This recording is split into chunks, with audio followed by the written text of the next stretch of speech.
I love looking at blogs I wrote in the past but have entirely forgotten. I recently found one I wrote in 2012 that seems worth sharing. Hello, I'm Barbara Hemphill. Last week I had a hectic travel schedule with just one day home to prepare for leaving the next day again to spend a day visiting my mom in the nursing home in Nebraska. On my way back from New Jersey, my husband called and said, "There's a movie you need to see. You'll like it. It's called Hugo." At first, the idea seemed incredulous because of time restraints. On my only day in town, I had 4 meetings scheduled and needed to pack to leave the next day. Then I remembered all the information I've been reading and writing lately regarding the power of rejuvenation. Yes, I could stand some.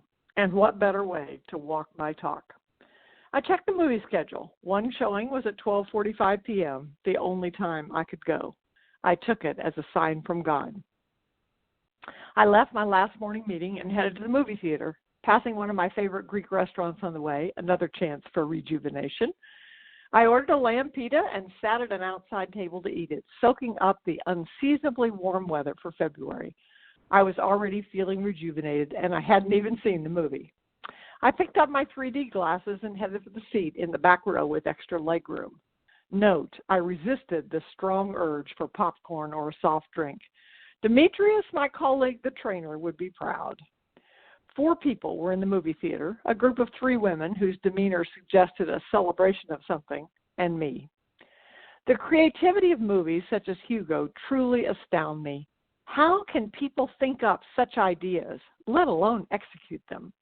One line in the film struck me. Machines don't have any extra parts. If the world is a machine, that means all the people have a role. I'm not proud to admit it, but sometimes I get annoyed at people who don't do or say what I think they should.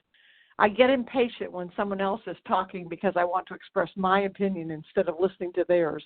I feel frustrated when others complain about their situation instead of doing something about it. Who am I to judge?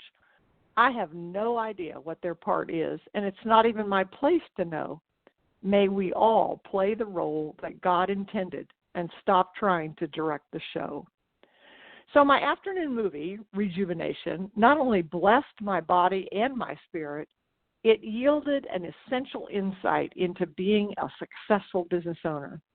As business coach Dan Sullivan says, people like to do business with interesting people, not people who work all the time. What are you doing to rejuvenate? P.S. I had my 2 late afternoon meetings, packed for my trip, and still made it to bed by 10 p.m. Thanks for listening.